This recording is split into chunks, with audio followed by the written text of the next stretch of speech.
जय श्री श्याम दोस्तों, आप लोगों का बहुत बहुत स्वागत है हमारे YouTube के चैनल पे। बाबा श्याम की कृपा आप लोगों पे बरसती रहे, आप लोग स्वस्थ रहें, मंगलमय रहें, इसी कामना के साथ हम लोग जो है आज एक विषय पे चर्चा करने वाले हैं। Middle class. मिडिल क्लास एक बहुत ही महत्वपूर्ण रोल प्ले करता है हमारे देश की अर्थव्यवस्था पे। हम लोगों का जो खपत है, जो कर है और जो भी बचत है, उसमें बहुत ही महत्वपूर्ण योगदान है मिडिल क्लास का। तो मिडिल क्लास को दरकिनार करके सरकार भी नहीं चल सकती है। बहुत सारी रियायतें सरकार देते रहती हैं, टाइम टू टाइम टैक्स में रिबेट मिलता है और भी पॉलिसीज में चेंजेस करते हैं ताकि मिडिल क्लास एक जो बहुत बड़ा तबका है, इसको स्मूथली वो लोग चल पाए। हालांकि मैंने पर्सनली ऐसा अनुभव किया है कि मिडिल क्लास के लोग ही इस देश में सभ्यता, संस्कृति और जितनी भी पुरानी परंपराओं का निर्वाह यही लोग करते हैं। कोई भी फेस्टिवल जो हम लोगों को सड़कों पे मिलता है, चाहे दुर्गा पूजा हो, दीपावली हो या होली हो,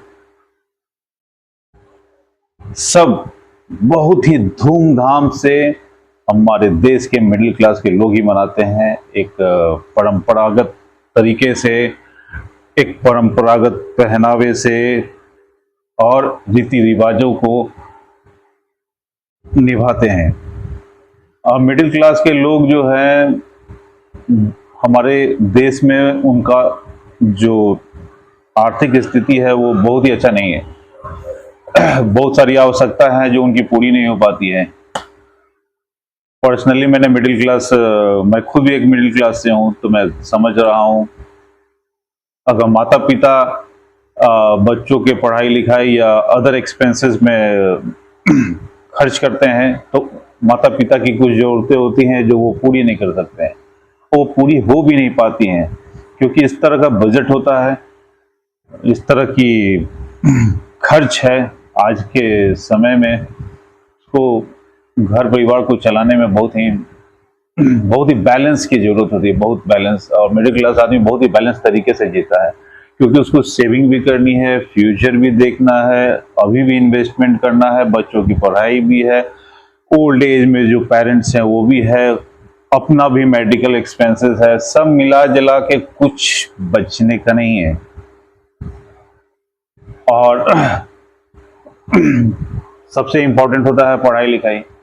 पढ़ाई लिखाई में भी एक्सपेंसेस बहुत ज़्यादा है। बच्चे जब हायर क्लासेस में जाते हैं या मेडिकल क्लासेस में जाते हैं, बहुत जगह ट्यूशन फीस, कोचिंग का या सरकारी कॉलेज की फीस भी बहुत ज़्यादा है। उसको अफोर्ड करने के लिए अगर मिडिल क्लास आदमी थोड़ी थोड़ी सेविंग करके अगर प्लानिंग पहले से नहीं करता है तो उसके लिए उसको लोन लेना पड़ता है। वो लोन वो किस्तों में चुकाता है, उसमें उसकी हर जरूरत की चीज किस्तों में, टुकड़ों में बढ़ जाती है। मिडिल क्लास ही है जो सारी परंपराओं को निभा रहा है।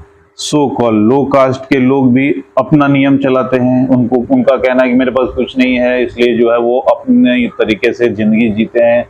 उनको किसी भी तरह का कस्टम, परंपराओं, रीति रिवाज मैंने जहां तक देखा है पर्सनली वैसे निभाते हुए नहीं देखा है। वो लोग जैसे तैसे अपने लाइफ स्टाइल है उनका। उसी तरह से हमारा जो हाई क्लास सोसाइटी है उसमें भी बहुत कम लोग ऐसे हैं, ज़्यादातर लोग ऐसे हैं जो रीति रिवाज, कस्टम, मान्यताओं, परंपराओं को दरकिनार एक अपना लाइफ स्टाइल मनाते हैं। अपना लाइफ स्टाइल भी जो है उनका पाश्चात्य सभ्यता से रिलेटेड है। इंग्लिश बोलना, हिंदुस्तान में रहते हैं, इंग्लिश बोलना उनको बहुत अच्छा लगता है।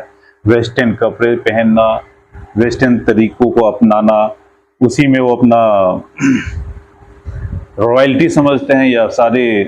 इसलिए मैं आप सभी लोगों से प्रार्थना करूंगा कि मिडिल क्लास लोगों के लिए जो है हमेशा मतलब एक सॉफ्ट कॉर्नर सरकार की भी होनी चाहिए और आप लोग के नज़र में भी होनी चाहिए, क्योंकि मिडिल क्लास आदमी टुकड़ों टुकड़ों में जिंदगी जी रही है। और मैं भी अब बाबा श्याम से प्रार्थना करता हूं कि मिडिल क्लास के लोगों को ढेर सारी खुशियां दें, उनकी सारी मनोकामनाएं पूरी कर दें जो भी वो लोग संचय करते हैं उसका सही उपयोग हो, बाबा की कृपा उन पर बनी रहे। जय श्री श्याम।